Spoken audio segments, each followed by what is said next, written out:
आदमी जो है, आदमी बुढ़ा होता था फिर भी बच्चे करते पैदा करने की ताकत रखता था। अभी के लोग क्या है, एक दो बच्चे हो गए कि थक जा रहे। ये क्या की वजह से हो रहा, केमिकल की वजह से हो रहा। दूसरा केमिकल का प्रॉब्लम ये है कि हम जो खा रहे हैं वो चर्बी युक्त जो अनाज खा रहे हैं उसके वजह से हमारे बदन में, हमारा बॉडी में केमिकल तैयार हो रहा, हमारे बदन में चर्बी तैयार हो रही, उसको बोलते हैं कोलेस्ट्रॉल। तो कोलेस्ट्रॉल दो प्रकार के रहते, एक एचडीएल हाई डेंसिटी लोकोमोटिव और एलडीएल लो डेंसिटी लोकोमोटिव। तो जो गुड कोलेस्ट्रॉल है वो जो चिकनाहट रहती है हमारे बॉडी में 72,000 नाड़ियाँ है, 63 अब्ज पेशी है, 63 अब्ज बारीक बारीक अंडे बन के पेशी बन के हमारी बॉडी बनी है। 72,000 नाड़ियाँ अपने बदन में है, अपने बाल है, बालों से भी बारीक बारीक नाड़ियाँ है, अपने हार्ट की अलग नाड़ियाँ, किडनी की अलग नाड़ियाँ, ऐसी अलग अलग नाड़ियाँ अपने बदन में। तो वो नाड़ियों में वो कोलेस्ट्रॉल जो है, अच्छा कोलेस्ट्रॉल उनके लिए आवश्यक है, लेकिन जो बैड कोलेस्ट्रॉल है जिनको हाई डेंसिटी लोकोमोटिव बोलते हैं उसके वजह से क्या हो रहा मालूम क्या, वेंस चोकअप हो रही। अपने शरीर में दो तरह की वेंस रहती है, एक जो रहती है वो शुद्ध खून लाने वाली, और दूसरी जो रहती है वो जो अपने हार्ट में जो पंप हुआ जो खून है वो खून को अपनी किडनी में लेके जाती है और उनको पंप करती है। मतलब आर्टरीज वेन दोनों तरह की रहती है। तो उसमें क्या हो रहा, कोलेस्ट्रॉल जमा हो रहा, उसके वजह से क्या हो रहा मालूम क्या, हार्ट अटैक के खतरे बहुत बढ़ गए। अभी देखो, अगर हम देखेंगे कि हमारा पानी अगर किसी जगह पे अगर खार युक्त जमीन है, खार युक्त पानी है, मतलब खारा पानी है, वो खारा पानी हम मोटर से एखादे पाइप में एखादे मोटर में हम लेके जाते, तो वो 6 महीने 1 साल 2 साल वो खारा पानी वो पाइप से मोटर से जाने के बाद में उसमें खार तैयार हो जाता। मतलब जो एरिया रहता उसका, अभी वो जो मोटर का जो एरिया है वो 1 इंच पाइप का एरिया होगा तो वो आधा इंच हो जाता। तो वैसे अपने हार्ट में रहता। वो कोलेस्ट्रॉल में क्या होता, कोलेस्ट्रॉल जम जाने के कारण हमारा जो खून जो है गाढ़ा हो जाता, उसके वजह से हमारा खून आगे नहीं बढ़ता। तो अपन ने एक जमाने में देखे होंगे, खून आगे नहीं बढ़ने के कारण पहले हम साइकिल चलाते थे, साइकिल में हम साइकिल स्टैंड पे साइकिल लेके जाते थे, अगर वो टायर चिरा हुआ रहा तो वहाँ गेटर डालते थे, अगर गेटर वहाँ पे नहीं डाला तो हमने जोर से कभी पंप मारा साइकिल को तो वो एक फुग्गा निकलता था।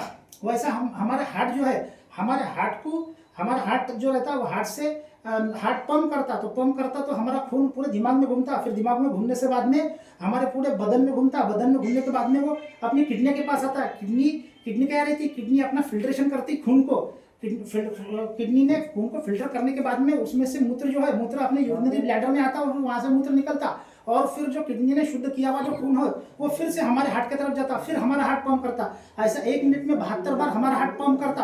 तो हार्ट का काम जो है, हम जब सोए भी रहते दिन रात चालू है, तो क्या होता मालूम है क्या, जैसा मैंने आपको बोला कि वही साइकिल को हवा मारते थे और जहाँ पे गेटर लगा हुआ है वहाँ पे वो फुग्गा फूकता था। तो क्या होता कि हमारे हार्ट को भी खून की जरूरत है, हमारे हार्ट को जो चिपकी हुई जो नसा रहती वो नसों में कोलेस्ट्रॉल जमा होता, और उसकी वजह से क्या होता, वो खून गाढ़ा हो जाता, कोलेस्ट्रॉल जमा होता, उसको खून को जाने को रास्ता नहीं, क्योंकि हमारे बदन की कुदरत में ऐसी बनावट बनी हुई है कि 90-95% कोलेस्ट्रॉल भी कभी रहे तो आदमी को कुछ नहीं होता, लेकिन 90-95% कोलेस्ट्रॉल से अगर आगे बढ़ता है कोलेस्ट्रॉल तो खून को जाने में तकलीफ होती। फिर क्या होता, वो खून धक्के मारता और वो नस जो है अपनी खून को ले जाने वाली वो ऐसी ऊपर होती नीचे होती, वो फूकती पतली होती, फूकती कम होती। तो क्या होता, वो नस जब फूकती तब अपने को ऐसा लगता कि अपने छाती पे किसने दगड़ रख दिया, उसको बोलते हैं ब्लड प्रेशर, उसको बोलते हैं हाई ब्लड प्रेशर। अब अपन ने ऐसी चीजें हैं हमारे अमृत जूस में, वो अमृत जूस का हम लेने के बाद में वो कोलेस्ट्रॉल है अपने बॉडी में से निकल जाता, लेकिन वही तुम डॉक्टर में दवाखाने के पास कभी चेक करने को गए तो वो क्या बोलता है, तुम्हारा बॉडी में चोकअप बन गए, तुम्हारा बॉडी में ब्लॉकेज बन गए, ब्लॉकेज की वजह से तुम्हारे को स्टेंट डालना पड़ेगा, ऑपरेशन करना पड़ेगा, 4 से 5 लोगों का खर्चा है, ऐसा जबरदस्ती लोगों को काट रहा है। मतलब क्या है कि बकरे काटने का अस्पताल बन गया। मैं आज डॉक्टर लोगों को जो प्राइवेट दवाखाने हैं, जैसे कसाई लोग बकरे काटते हैं वैसा आदमियों को काटने वाला अस्पताल बन गया, मुझे अस्पताल कसाई खाने बन गए। तो यह हमारा अमृत जूस जो है, वो अमृत जूस हमारे इतना बेहतरीन है। देखो, पहले का आदमी जो है 100 साल जिंदगी जीता था, तो हमारे को अगर 100 साल जिंदगी जीने है तो हमको हमारे बॉडी को तंदुरुस्त रखना पड़ेगा, हमारे बॉडी को क्लीन करना पड़ेगा। तो ये मेरे पास में जो बॉटल है अमृत जूस की, ये कोई औषधि नहीं है, ये है फूड सप्लीमेंट। ये है 42 अच्छे जो फल है, जो बेरीज है, वो बेरीज का अर्क है, वो अर्क कॉन्सेंट्रेट करके उसका एक गाढ़ा बनाया गया है। तो ये काढ़ा लेने के बाद में ये क्या होता है, ये फलों में जो ताकत रहती, ये फलों में जो कुदरती गुण रहते वो हमारे बॉडी में आते। तो इसके वजह से क्या होता, पहले हमारे बदन में जो कुदरत ने दी हुई जो 72,000 नाड़ियां है, वो 72,000 नाड़ियां क्लीन होने का काम होता। तो उसके वजह से क्या होता, और वो काम क्लीन होने के लिए कम से कम 3 से 6 महीने ये जूस लेना बहुत जरूरी है।